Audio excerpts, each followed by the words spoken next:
Привет, это Андрей. Я купил себе новый стабилизатор Moza Aircross 2. Относительно недорогой и годный стаб, который очень хорошо справляется со своей главной задачей стабилизации видео. Стаб придет вам вот в этом плотном, отличном кейсе. У него есть ручка. Но увидите вы его один раз в жизни, скорее всего, потому что вы, когда раскроете его, увидите все, что есть внутри, вам это нужно будет собрать. Вы пока это все соберете, отбалансируете стаб, и, в общем-то, не захочется вам после каждой съемки разбалансировать его, складывать его, что-то откручивать и носить в этом кейсе. Тем более, посмотрите, сколько он занимает места. Чтобы не страдать каждый раз перед съемкой, настраивая стабилизатор под свою же камеру, с которой ты ходишь каждый раз на съемке, проще всего хранить его в рюкзаке и не мучиться. Как вы поняли, все, что было здесь, оно уже здесь в сборе. Но есть очень интересная вещь. Это вот эта коробочка с проводами для разных камер. Какие камеры поддерживаются, можете посмотреть на коробке сзади, либо на официальном сайте. Но самый класс...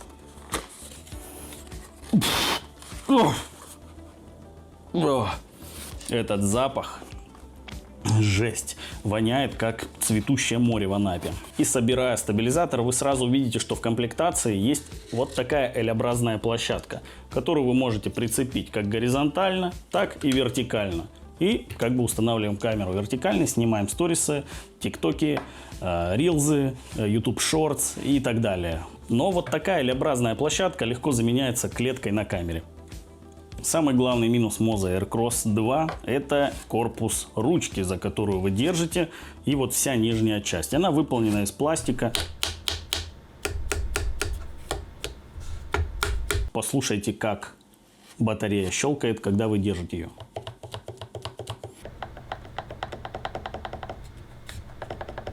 Нижняя часть ходит ходуном. Я думаю, когда-нибудь она мне прищемит кожу. Резинка вот эта, посмотрите, я ее даже не сильно как бы запариваясь, могу спокойно отклеить. Но можно было как-то над этим постараться. Посмотрите, с этой стороны то же самое. Джойстик для управления пластиковый. Почему не металлический? Если им сильно заиграться или стукнуть пару раз, он здесь как бы касается пластиковой грани корпуса, и мне кажется, нахрен оторвется. Тем более настолько торчащая деталь при перевозке, она тоже во что-то упирается у меня в рюкзаке. Но есть и удивительная вещь. Это, хотя, что тут удивительного. Короче, на вот этой площадке, смотрите, раз, резиновый чехол. И здесь тоже резиновый чехол. По крайней мере, если у вас длинный объектив, он будет, прокручиваясь, цепляться, он не счешет ничего на своей линзе. Она просто разобьется, но не поцарапается. И вот посмотрите на вот это. Например, я раскрутил случайно, забыл.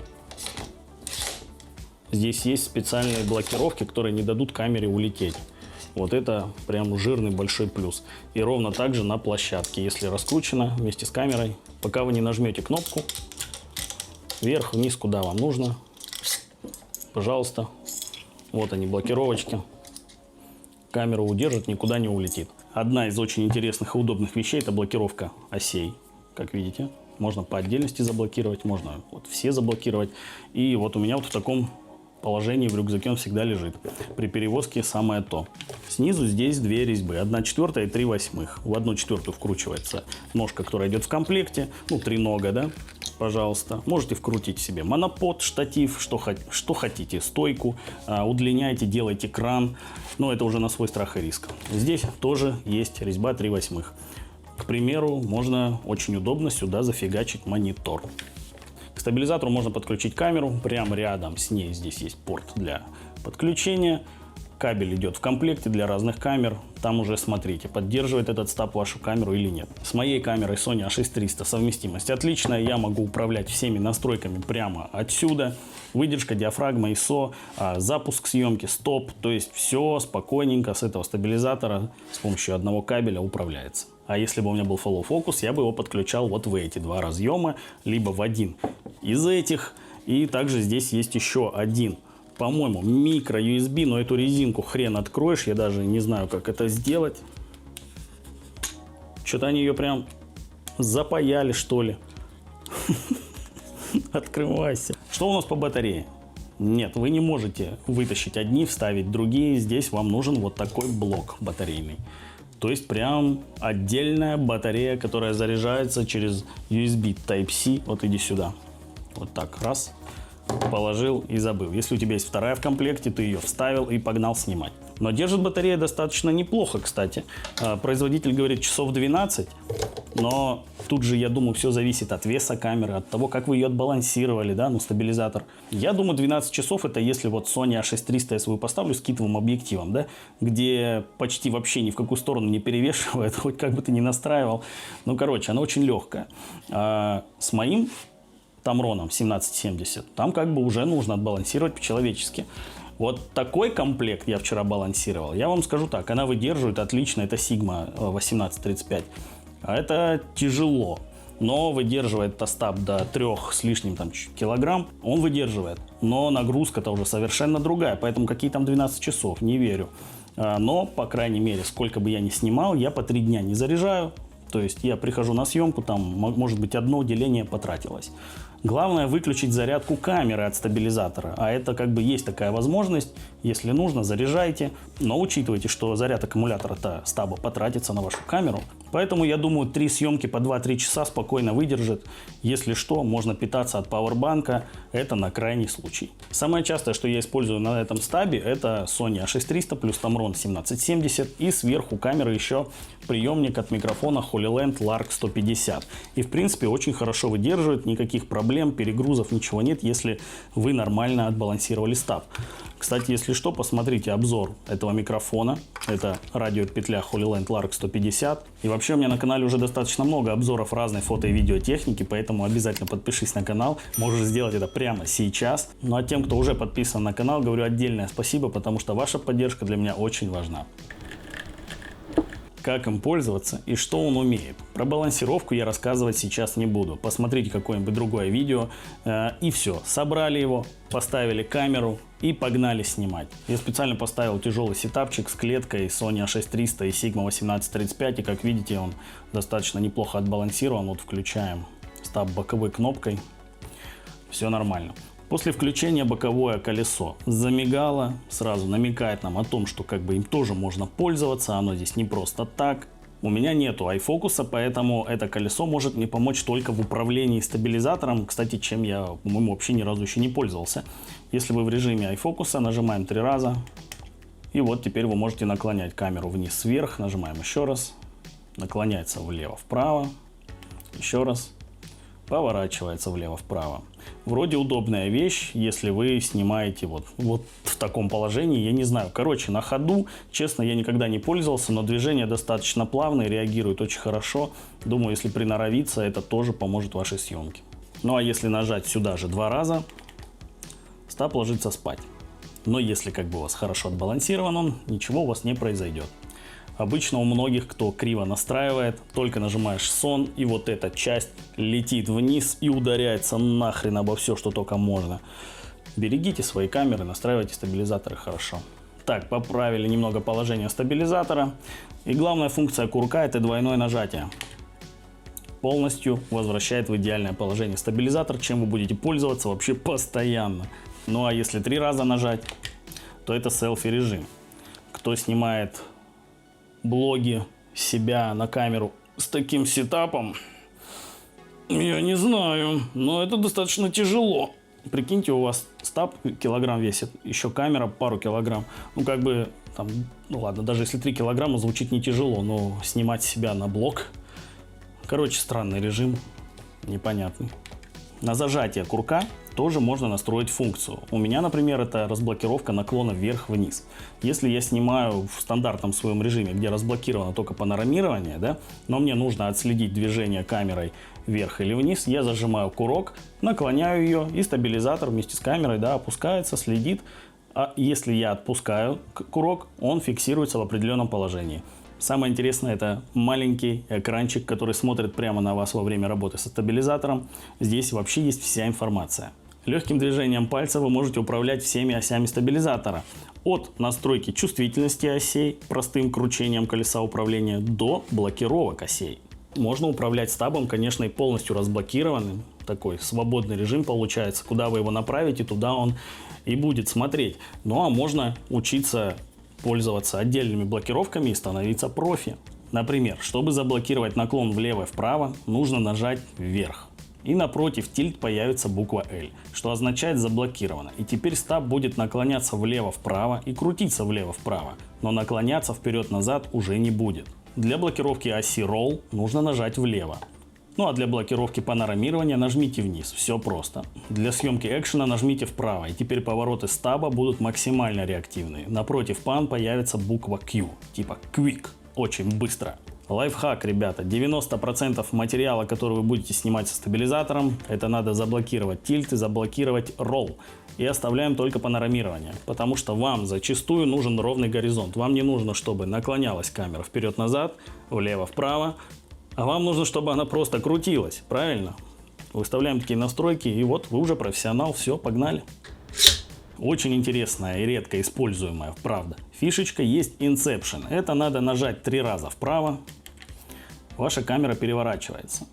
То есть, что это означает? Она будет крутиться вокруг оси, вот, вокруг ручки вашего стабилизатора. Если вы Кристофер Нолан, конечно же, вам это очень понравится. Если нет, то обещаю, вас тошнит еще на монтаже от этого вращения. Мне даже сейчас смотреть уже плохо. Помните, креатив это хорошо, но в меру. Есть пара движений со стабилизатором, которые реально очень тяжело даются вообще всем стабилизаторам. Тем более с таким весом объектива и вообще камеры. Очень тяжелый тест — это наклоны влево-вправо. Так что посмотрим. Оп, все. Еще раз. Все. И влево.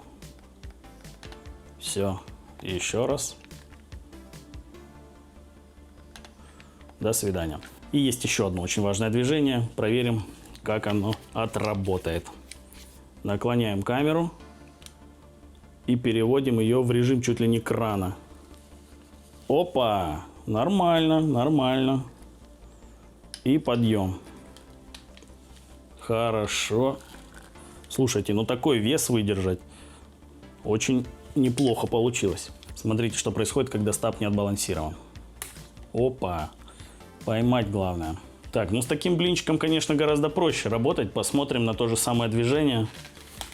Но это вообще смехота, он это даже не чувствует. И попробуем из этого положения поднять через левую сторону. Это, конечно, пытка, но он ее выдерживает. Вообще, если вот просто оценить работу как стабилизатора, да, типа стабилизирует ли он видео, да, причем очень хорошо. Снимать блоги кому-то, ходить за кем-то, снимать репортажку. Да, отлично стабилизирует. Конечно, если вы ходите в припрыжку, то там ничего не поможет. Камера будет вверх-вниз вот так ходуном ходить.